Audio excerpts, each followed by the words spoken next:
फिर से स्वागत है। मैं हूँ हिमांशु मिश्रा और आज की क्लास में हम लोग पढ़ेंगे एक्सरसाइज 4.2। तो सबसे पहले शुरुआत करते हैं। सबसे पहले तो आपको दिखाता हूँ कि मैं क्वेश्चन क्या क्या है और क्या दिया हुआ है। तो देखिए आपके सामने यह बुक है, यहाँ पर लिखा हुआ है find the root of the following quadratic equation by the factorization. ठीक है ना, मतलब आपको फैक्टराइजेशन के माध्यम से आपको बताना है कि इसका रूट्स क्या होगा। बच्चों रूट्स मैं बता दूं आपको कि जैसे ये x⁻2 है, -3x-10 है, मतलब इसके जो x की इस इक्वेशन के लिए x की जो वैल्यू होगी ना उसी को हम लोग रूट्स कहते हैं। क्या कहते हैं? तो आइए इधर सबसे पहले मैं आपको कुछ एग्जांपल दिखाता हूँ। जैसे हमारा solution of quadratic equation by factorisation, हम लोग को क्वाड्रेटिक इक्वेशन से इसको सॉल्यूशन करना है। तो जो क्वाड्रेटिक इक्वेशन से जो सॉल्यूशन आएगा ना, वो जो x की वैल्यू आएगी उसी को हम लोग रूट्स कहते हैं। देखिए यहाँ पर मैं सबसे पहले आपको बता दूँ, यहाँ पर देखिए x⁻2 है, क्या है? यहाँ पर देखिए x⁻2 है, क्या है? क्वाड्रेटिक इक्वेशन में हमेशा जो डिग्री रहती है हमेशा 2 रहती है। और एक बात एकदम अच्छे से याद कर लीजिए बच्चों कि जितनी डिग्री रहेगी किसी भी इक्वेशन की, जितनी डिग्री रहेगी उतनी ही x की वैल्यू निकलेगी, और उस x की वैल्यू को ही हम लोग उसका रूट्स कहते हैं। क्या कहते हैं? रूट्स कहते हैं। तो आइए सबसे पहले शुरुआत करते हैं, देखते हैं कि इस रूट्स को निकालेंगे कैसे। तो जैसे यहाँ पर 2x² - 5x + 2 दिया हुआ है, इसको बोल रहा है find the root of the equation by the factorisation. तो आइए सबसे पहले क्वेश्चन नोट कर लेते हैं, एक्सरसाइज का ही नोट करते हैं, उसके बाद मैं आपको बताता हूँ कि कैसे सॉल्व करेंगे। देखिए यहाँ पर है पहला क्वेश्चन है। पहला जो क्वेश्चन है वो है x² है ना, -3x है ना, -10 = 0। तो ये हमारा क्वेश्चन है, इसको आपको सॉल्व करके इसका रूट्स निकालना है। ठीक है बच्चों, तो देखिए सबसे पहले आप इसको लिखिएगा comparing with standard form, solution में लिखिएगा, है ना। देखिए बच्चों आप सजा के बना के जितना अच्छे से चाहें उतना अच्छे से लिख सकते हैं, इसमें कोई दिक्कत नहीं है। हो सकता है मैं कम सजा के लिख रहा हूँ क्योंकि हमारा वीडियो चल रहा है, ज़्यादा MB लगेगा, ज़्यादा लॉन्ग बनाएंगे तो शॉर्ट का भी ध्यान देना रहता है, तो इसीलिए हम ज़्यादा शॉर्ट में इस्तेमाल करते हैं। आप चाहें तो भरपूर एक आखिरी स्टेप ज़्यादा भी लिख सकते हैं, नो प्रॉब्लम। तो आइए इसको शुरुआत करते हैं। तो लिखेंगे कंपेयरिंग विथ स्टैंडर्ड फॉर्म। क्या लिखेंगे? Comparing with standard form. इससे पहले वाली वीडियो में मैंने बताया था कि इसका स्टैंडर्ड फॉर्म क्या है, कंपेयरिंग विथ स्टैंडर्ड फॉर्म। इसका जो स्टैंडर्ड फॉर्म है बच्चों वो है ax² bx + c = 0। तो देखिए अगर हम देखेंगे x² के साथ जो नंबर होगा उसको a कहेंगे। क्या कहेंगे? तो देखिए यहाँ पर x² के साथ तो कुछ नंबर नहीं दिख रहा है, तो इसका मतलब 1 है। मतलब comparing with standard form ax² bx + c and right the value of a b c, right the value of a, b, c, और हम उसके बाद a b c की वैल्यू लिखेंगे। तो देखिए x² के साथ जो नंबर रहेगा वही हमारा a रहेगा। तो यहाँ पर x² के साथ कौन है? 1 है, तो इसके मतलब कि a की वैल्यू हमारी कितनी हो गई? 1 हो गई। और देखिए यहाँ पर x के साथ जो b रहेगा वो हमारा x के साथ जो नंबर रहेगा वो हमारा b रहेगा, तो यहाँ पर b के साथ हमारी वैल्यू क्या हो गई? -3 हो गई, -3 हो गई। ठीक है, और c के साथ जो हमारा नंबर है वो जो कांस्टेंट टर्म है उसी को c बोल रहे हैं, ये हमारा c है। क्या है? जो सबसे अकेला है वो क्या है? c है। तो c की वैल्यू हमारी क्या है? -10 है। अब बच्चों हम करते क्या हैं, देखिए फैक्टराइजेशन में हम करते क्या हैं, हम बीच वाले नंबर को तोड़ते हैं। क्या करते हैं? ये जो बीच वाला नंबर है ना इसको हम 2 टर्म में तोड़ेंगे, इसको 2 टर्म में तोड़ेंगे, और उसका भी कंडीशन है। तो देखिए हम इसको एक बार फिर लिख लेते हैं। तो हमारा क्या है? ये x² है, -3x है, -10 = 0 है। हमने कहा कि इस नंबर को तोड़ना है और तोड़ करके 2 नंबर में लिखना है। क्या करना है? तोड़ करके 2 नंबर में लिखना है। कंडीशन ये कहता है कि आप उसको तोड़िए। मैं मान लेता हूं कि इसका 2 वैल्यू लिख रहा हूं, एक अल्फा, थोड़ा देर के लिए मान लेते हैं कि एक अल्फा है एक बीटा है। तो देखिए आप पहला कंडीशन नंबर ये है कि आप अल्फा और बीटा माने इन दोनों जिस नंबर में भी तोड़ेंगे तो वापस जोड़ने पर ये 3x ही आना चाहिए। वापस जोड़ने पर क्या आना चाहिए? 3x आता है चाहिए। मतलब अल्फा और बीटा को अगर आप जोड़ें तो वापस से जोड़ने पर उसको क्या आना चाहिए? वापस से bx के बराबर ही आना चाहिए। तो हमारी bx की वैल्यू क्या है? यहाँ पर 3x है, और भी -3x आना चाहिए। क्या आना चाहिए? -3x आना चाहिए। पहला कंडीशन ये है कि दोनों को जोड़ने पर जो नंबर है वो वापस आना चाहिए, मिडिल वाला टर्म है ना, इसलिए। और देखिए दूसरी कंडीशन ये है कि जब अल्फा और बीटा को मल्टीप्लाई करें, क्या करें? मतलब इन दोनों जैसे यहाँ पर जो भी नंबर तोड़ेंगे उन दोनों को आपस में मल्टीप्लाई करने पर वो रिजल्ट AC के बराबर आना चाहिए। किसकी बराबर आना चाहिए? AC के बराबर। अगर ये इन दोनों कंडीशन को आपने सेटिस्फाइड कर दिया तो आपका क्वेश्चन समझ में आ गया। और यहीं पर बच्चे थोड़े से फंस जाते हैं चलिए फिर मैं देखिए अब मैं आपको बताता हूँ कि जैसे देखिए ए सी, सबसे पहले तो आप ए सी की वैल्यू निकाल लीजिए। तो देखिए यहाँ पर ए सी की वैल्यू कितनी है, ए इंटू सी। देखिए यहाँ पर ए की वैल्यू 1 है और सी की वैल्यू कितनी है, सी की वैल्यू यहाँ पर है -10। तो ए सी की वैल्यू कितनी आ जा रही है, -10। तो जैसा कि मैं कह रहा था कि ए सी की वैल्यू कितनी आ रही है, देखिए ए की वैल्यू 1 है और सी की वैल्यू कितनी है, -10 है। तो दोनों को मल्टीप्लाई करने पर कितना आ रहा है, -10 आ रहा है। अब बच्चों देखिए आप माइनस में आ रहा है, आपका जो रिजल्ट आ रहा है वो माइनस में आ रहा है। इसका मतलब कि दो नंबर का प्रोडक्ट माइनस में कब आता है बच्चों, देखिए दो नंबर का प्रोडक्ट हमेशा माइनस में कब आता है, जब एक नंबर प्लस हो और दूसरा नंबर क्या हो, माइनस हो, तभी हमेशा रिजल्ट हमारा मतलब कि क्या होता है, माइनस में आता है। इसका मतलब कि बच्चों इसमें से जो एक वैल्यू होगी अल्फा चाहे बीटा की वैल्यू, वो माइनस में होगी। क्या होगी, एक वैल्यू क्या होगी, माइनस में होगी और एक वैल्यू क्या होगी, प्लस में होगी। तो आप क्या कीजिए, सर्वप्रथम देखिए आपको अगर ऐसे नहीं समझ में आ रहा तो आप फिर थोड़ा थोड़ा समय दीजिए, 10 मिनट 2 मिनट और समय दीजिए, आप पक्का मैं आपको समझा दूंगा। देखिए इसके बाद क्या है कि आप जो आपका ए सी आया ना उसका एलसीएम निकाल लीजिए। तो 10 का एलसीएम निकालेंगे तो 2 5 जा और 5। अब देखिए ये 1 आ गया। देखिए इन दोनों नंबर को आपस में क्या करना है, देखिए इन दोनों नंबर का गुणा करने पर तो 10 आ ही रहा है, लेकिन इन्हीं दोनों नंबर को जोड़ना है और घटाना है। क्या करना है, जोड़ना और घटाना। देखिए आप इसको जोड़ और घटा दोनों कर सकते हैं, है ना। तो जोड़ने और घटाने पर आपका वापस कितना आना चाहिए, -3 आना चाहिए। तो देखिए बच्चों ये दो नंबर है, इन दोनों को ऑपरेट करने से देखिए हम लोग को पता चल रहा है कि 3 आएगा। हम क्या करेंगे यहाँ पर -5x माइनस, देखिए बच्चों यहाँ पर -5x अगर +2x लिख दिया जाए, है ना, तो 5 2 10 -10 आ रहा है, ठीक है। और इन दोनों को वापस से जोड़ने पर कितना आ रहा है, -3x आ रहा है। मतलब ये हमारा जो नंबर है ये एकदम फुलफिल है, कंडीशन पे सेटिस्फाइड है। अल्फा और बीटा के जगह पे -5x और +2x रख सकता हूँ। तो बच्चों आइए देरी बिना किए रखते हैं। तो देखिए इसको समझाने में थोड़ा पहली बार है इसलिए ज़्यादा पहला पहला है ना बच्चों, तो इसलिए थोड़ा सा आप समय दीजिए, हड़बड़ाइए नहीं। देखिए उसके बाद देखिए फिर यहाँ पर क्या है, x²। देखिए क्वेश्चन को फिर से लिख लेते हैं, x² माइनस, है ना। देखिए इसके जगह पे -3x के जगह पे मैं क्या लिख देता हूँ, -3x के जगह पे टोटल में लिखूंगा -5x + 2x और -10x। देखिए मैंने कुछ नहीं किया, इसके जगह पे ये दोनों नंबर को बैठा दिया, = 0।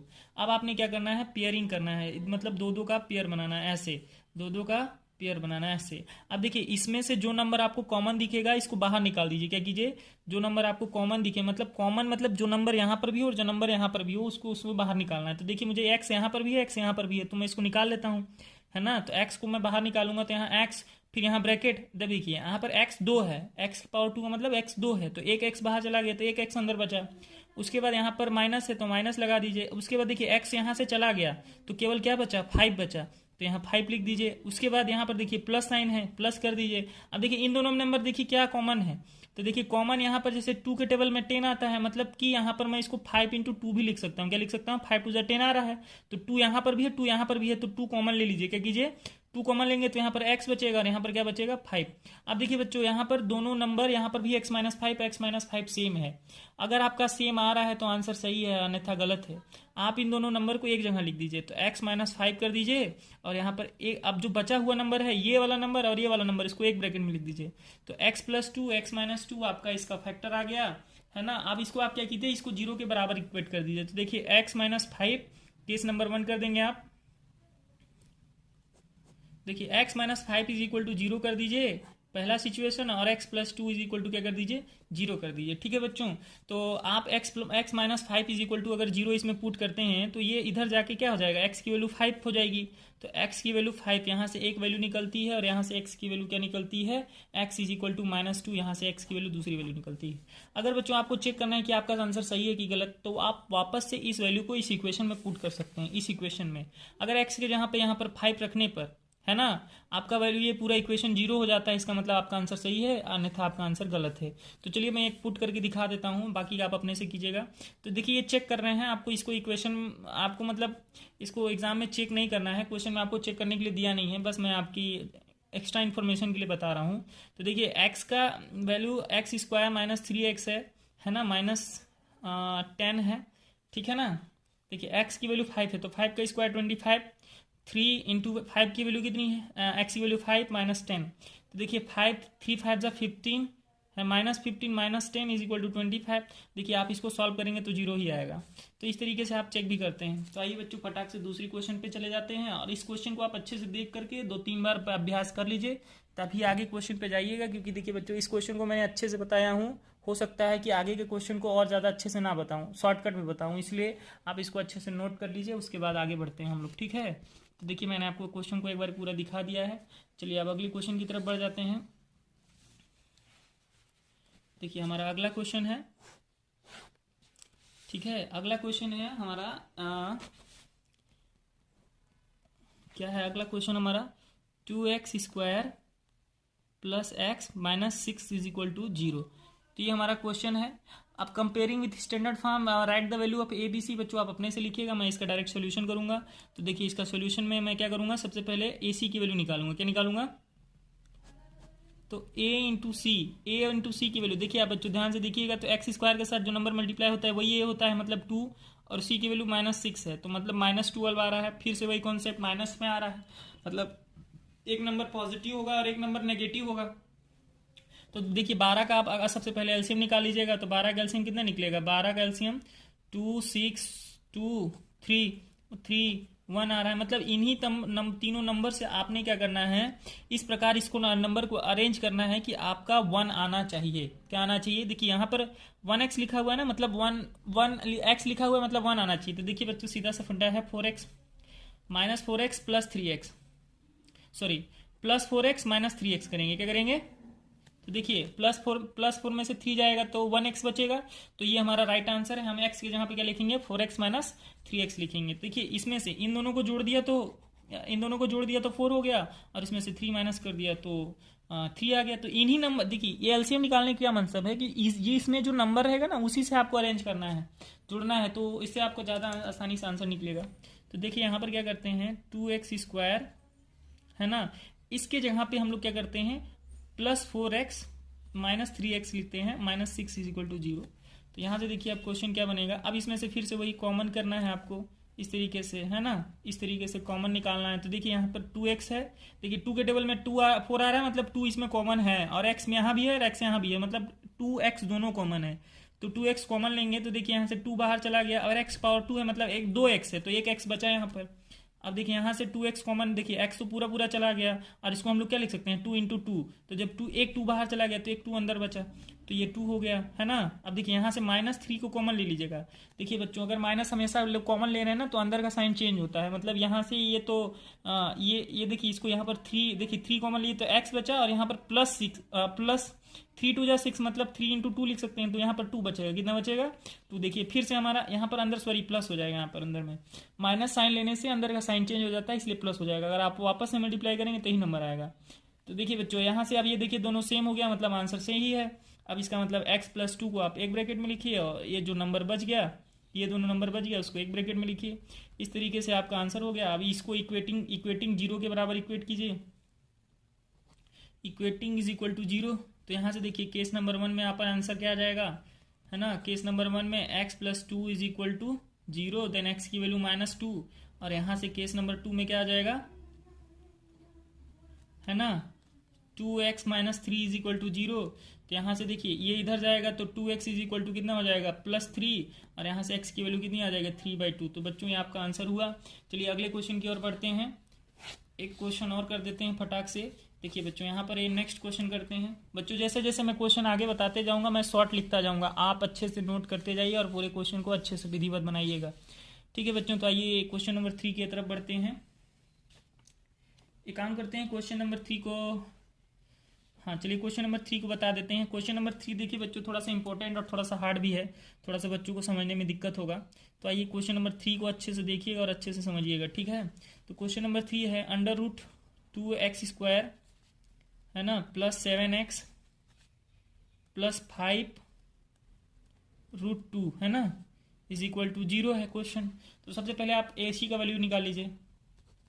AC देखिए AC की वैल्यू क्या है, AC निकालना बहुत जरूरी है बच्चों। देखिए AC की वैल्यू, A की वैल्यू √2 है और C की वैल्यू 5√2 है। क्या है, दोनों देखिए 2 का रूट से मल्टीप्लाई होगा तो 2 हो जाएगा, और 5 2 10। AC की वैल्यू कितनी आ रही है, 10। देखिए बच्चों अगर आपको नहीं पता तो मैं बता देता हूँ कि √2 से मल्टीप्लाई करने पर वैल्यू 2 आती है। तो 2 इन दोनों का मल्टीप्लाई किया 2, और ये 5 का 10 हो गया।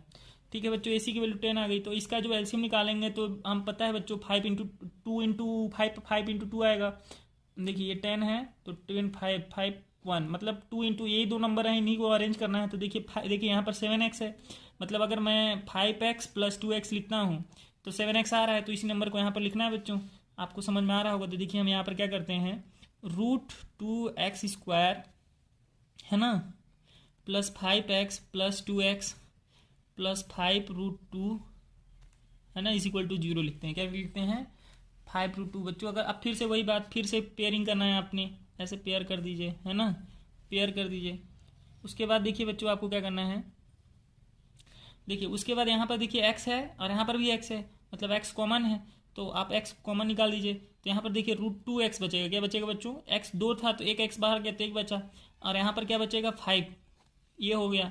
अब बच्चों यहाँ पर देखिएगा, ये हम इसको ना √2 इंटू √2 लिख सकते हैं। क्या लिख सकते हैं, देखिए जैसे √2 का मल्टीप्लाई करने पर 2 आ रहा है तो वापस से √2 को लिख सकते हैं।